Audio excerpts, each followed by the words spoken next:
welcome back to our podcast. This is Unpacking Pie with Mr. Owl. Jacob Farrell. Aaron Monroe. And yeah, so basically, if you weren't here for last week's episode of Unpacking Pie, we were talking about the thematic questions. And this week we'll be diving into like the lenses. So for example, there's the feminist lens, Marxist lens, and we'll be focusing on the new historicist lens. So we're going to be connecting it back to the author's point of view, their time, when they wrote it, and how it connects to our point of view and our world. Yeah, there are a couple of questions we can dive into, but we can talk about how the historical time present during the book. I think this was taking place in the 1960s. So, Pi being in the boat during the time, I think really connects with the time period because planes at the time weren't really popular or known for travel, at least for like a regular citizen.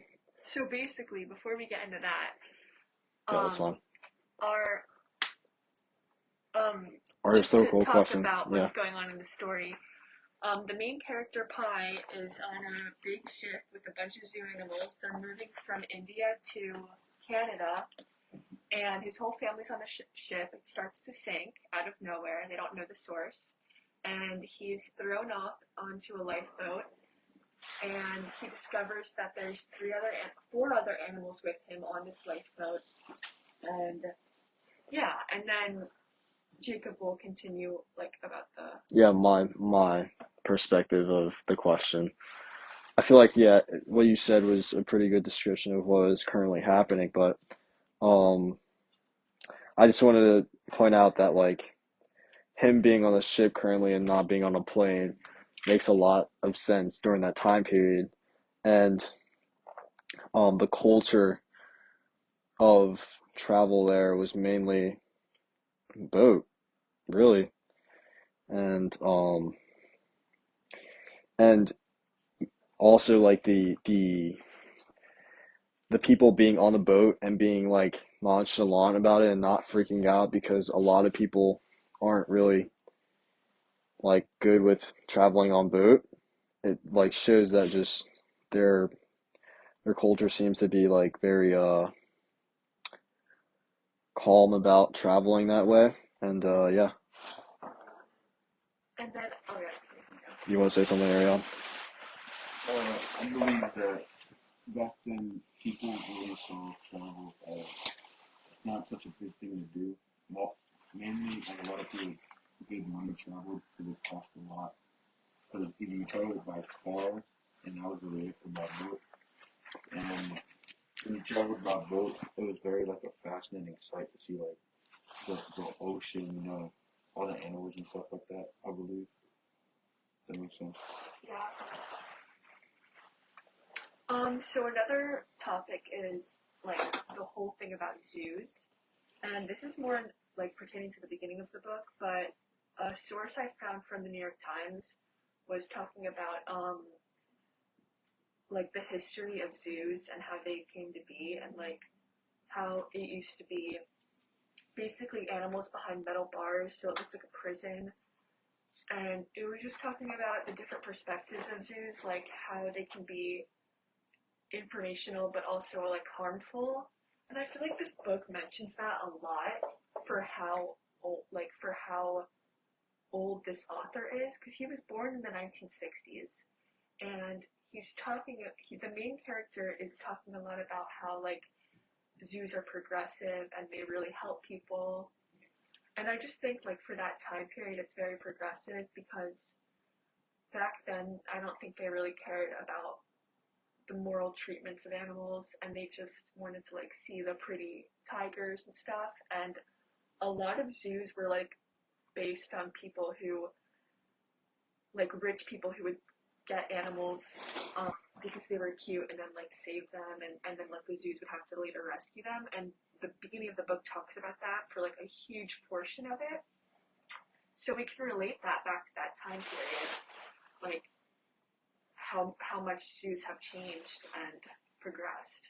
Yeah, I definitely agree with you being like the zoos being portrayed as like almost like a cage of like buying animals, not as like you go and visit the animals almost in that way and that during that time like you said, like most rich people would go see a cute animal and be like, I want to buy a tiger, you know, like that's something popular during that era. But I also want to talk about like a little bit of pie because like I want to relate it back to how like the culture of him being completely fine being on a boat with like a bunch of different animals like dangerous like tigers that could just like hurt someone. Um, but especially in the part where he I want to actually I'm gonna go back a little bit but talk about like how he gets stranded on the boat with like the hyena and like the cheetahs and like the not the cheetah, the tiger and the other two animals. Anyways, on page 118, it talks about him saying, I seem to be floating in pure abstract blackness. And that just reminds me of just him being completely calm while the tiger and the cheetah and the two other animals, oh, the hyena, I'm sorry, are on the boat. And it kind of just like shows his mentality of being like in distress or in stress, I guess, or is that how you say it? Yeah. Can I say something? Yeah, like yeah. But like it just shows like he's very calm in moments like these where at least at the beginning, later on he gets like a little more afraid and realizes that like he's kind of stuck on a boat with an animal, a dangerous animal. Anyways, Yeah, so if we're looking at this like through a different lens, what I would take out of it would be like his mindfulness. And he grows up in India, and this is a majorly what's it called, not Christian, Hindu, majorly Hindu religion. Like, you know, the country of India focuses on Hinduism. Even though his family does not participate in this, he does choose to. And I believe that this connects back to like the time and where like people were more mindful of what was going on around them. They were more religious. They like practiced self-religion more. And I think that like what he was saying here, how he was focusing on like himself and his breathing, it was to save him from, you know, like possible death. And he was also like, as Jacob was saying, on a boat with like vicious animals. So yeah, go ahead, Ariel. I feel like in that type of situation, if you were stuck on a boat with like a lion or a tiger, you would be like, you know what, at this point, I'm not getting out of it. So you would either, what would you do?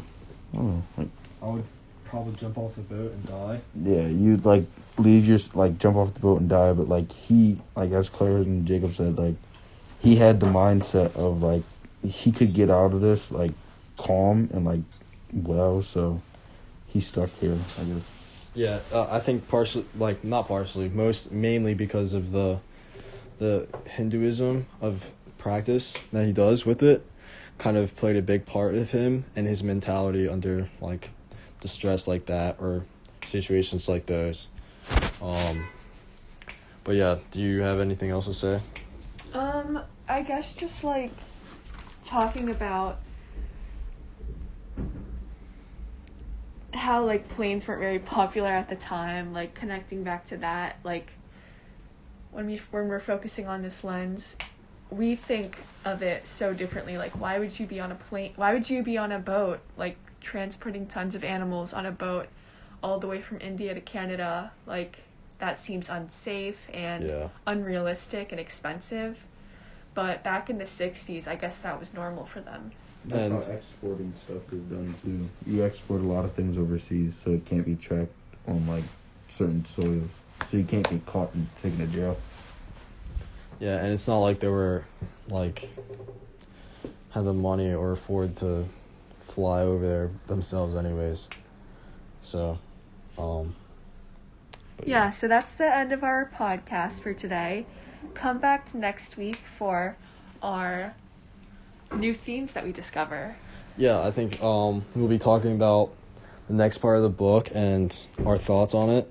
And yeah, I hope you enjoyed listening.